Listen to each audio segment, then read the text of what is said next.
कोरोनाच्या 2 वर्षाच्या काळानंतर महाराष्ट्रासह संपूर्ण देशात सगळीकडे होळी सण उत्साहात साजरा केला जातो।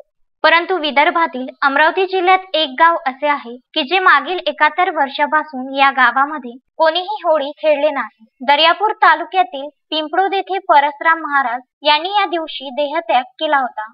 त्यामुळे या गावात होळी पेटतच नाही आणि सण सुद्धा साजरे करण्यात येत नाही। दर्यापूर तालुक्यातील पिंपळूद हे गाव संत परसराम महाराज यांच्या पदस्पर्शाने पावन झालेले आहे। पंचक्रोशीत महाराजांचे अनेक चमत्कार लोकांनी अनुभवले आहेत, त्यामुळे येथील नागरिकांची त्यांच्यावर अपार श्रद्धा आहे। महाराजांनी फाल्गुन पौर्णिमेला देह ठेवला, त्यामुळे या गावात होळी पेटवली जात नाही आणि रंगपंचमी सुद्धा खेळली जात नाही। या घटनेला आज 71 वर्षे पूर्ण झाली आहेत। दर्यापूर तालुक्यातील पिंपळूद हे गाव परसराम महाराज यांच्या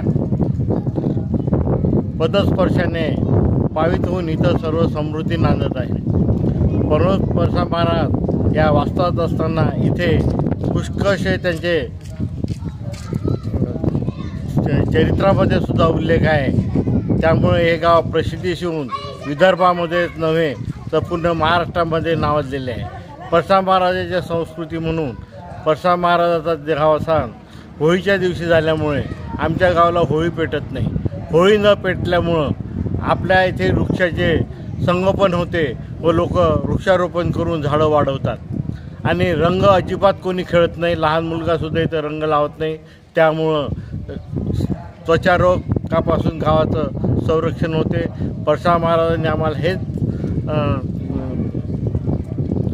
हेच दिलं की वृक्षारोपण करा आणि झाडाची कत्तल करू नका, हा संदेश परसराम महाराजांनी देऊन आमचं गाव समृद्ध केलं। दर्यापूर तालुका खारपान पट्टा आहे, मात्र महाराजांनी त्या काळात जलस्तोत्र दाखवून गोड पाण्याने गावकऱ्यांची तहान भागविली होती। आजही पाण्याचा अखंड झरा गावाच्या बाजूनेच ओसांडून वाहत आहे, असे एक नव्हे तर अनेक कथा गावकरी सांगतात। त्या काळातही निसर्गाचे समतोल राखण्याकरिता वृक्षकटाई, पाण्याचे मोल त्यांनी गावकऱ्यांना वारंवार मार्ग दाखविले होते।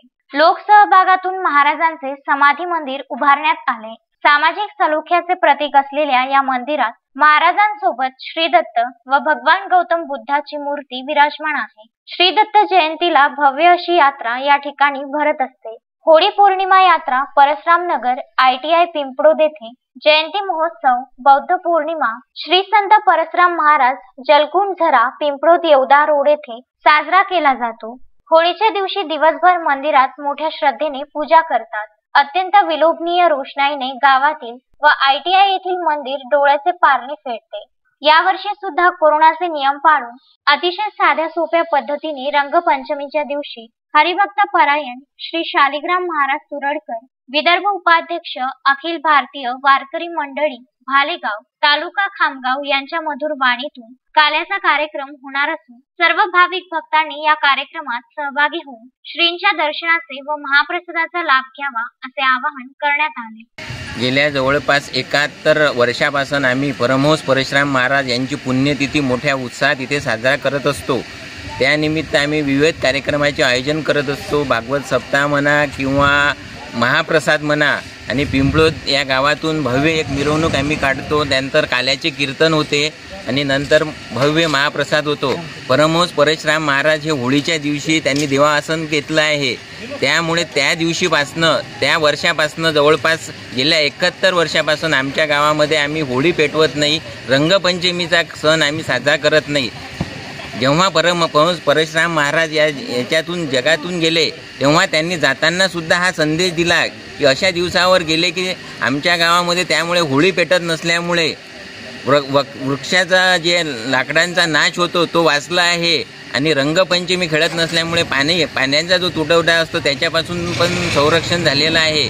आपण पाहता आहे की झाडे लावा आणि झाडे जगवा हा संदेश जवळपास पूर्ण भारतभर देशात दिला जातो आहे। परंतु परमहंस परशुराम महाराजांच्या तेव्हाच लक्षात आलं होतं की पुढे काळाची गरज लागेल की झाडं जगवा, झाडं लावा, आणि त्यांनी जाताना सुद्धा असा दिवस निवडला की त्याचा उपयोग पिंपळूद गावात पूर्ण जिल्ह्याला झाला की ज्यामुळे त्यापासून पूर्ण पिंपळूद गावाचं हे संरक्षण आजपर्यंत होत आहे।